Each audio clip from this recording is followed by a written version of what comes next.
কথাই বলে এই পৃথিবীতে সেই সবচাইতে ধনী ব্যক্তি যার অনেকগুলো ভালো বন্ধু আছে। কথাটা কিন্তু ভালো বন্ধু, বন্ধুত্বের সম্পর্ক এমন একটা আত্মার সম্পর্ক, এমন একটা মায়াময় সম্পর্ক, ভালোবাসার সম্পর্ক, যে সম্পর্ক অন্য সব সম্পর্ককে নিচে ফেলে দেয়। আপনার বন্ধু আপনাকে বিপদে আপনার পাশে থাকে।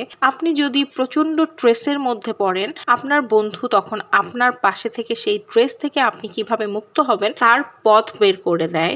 আপনার সাথে থেকে সে আপনার সমস্ত কষ্ট বেদনা শুনে আপনি বিপদে পড়লে আপনার উপকার করে। তাই বন্ধু বিনির্মাণে আমাদেরকে অনেক বেশি সচেতন এবং আন্তরিক হওয়া দরকার।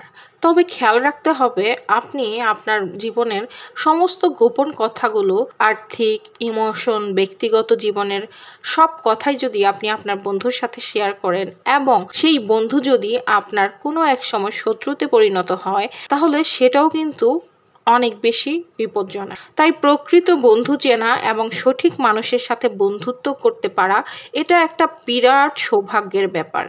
আর যদি আপনি অসংখ্য ভালো বন্ধু তৈরি করতে পারেন, তাহলে তো আপনি এই পৃথিবীর রাজাধিরাজ, সব চাইতে ধনী ব্যক্তি। আসলে এই লেখাটা আমার এত পছন্দ হয়েছে, যার জন্য আপনাদের সাথে শেয়ার না করে পারলাম না।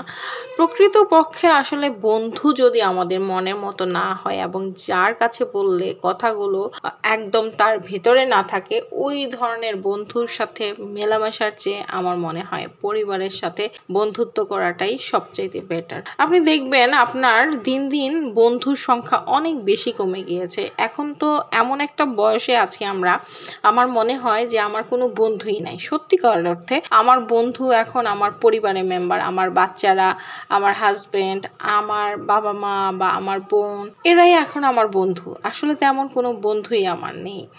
এদের মাঝেই আমি সুখ খুঁজে পাই, এদের সাথেই আমি আমার ছোটবেলার অনেক স্মৃতি শেয়ার করি, আমার অনেক দুষ্টুমি করি, অনেক ফাইজলামি করি।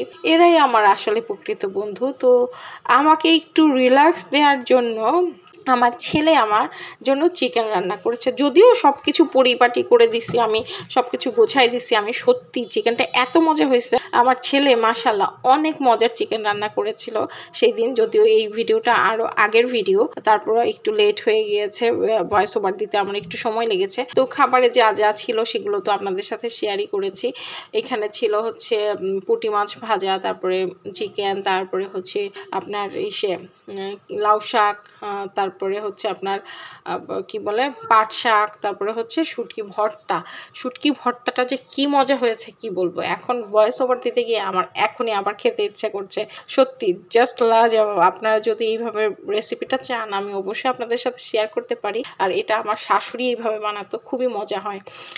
তো যাই হোক, দেখতে পাচ্ছেন আমি আবার চিকেনটাও খেয়ে নিচ্ছি। চিকেনটাও অনেক মজা হয়েছিল। তো আজকের ভিডিওটা যদি কারো ভালো লেগে থাকে অবশ্যই লাইক, কমেন্ট, শেয়ার দিতে ভুলবেন না এবং জগা খিচুড়ি পাশেই থাকবেন। ধন্যবাদ সবাই।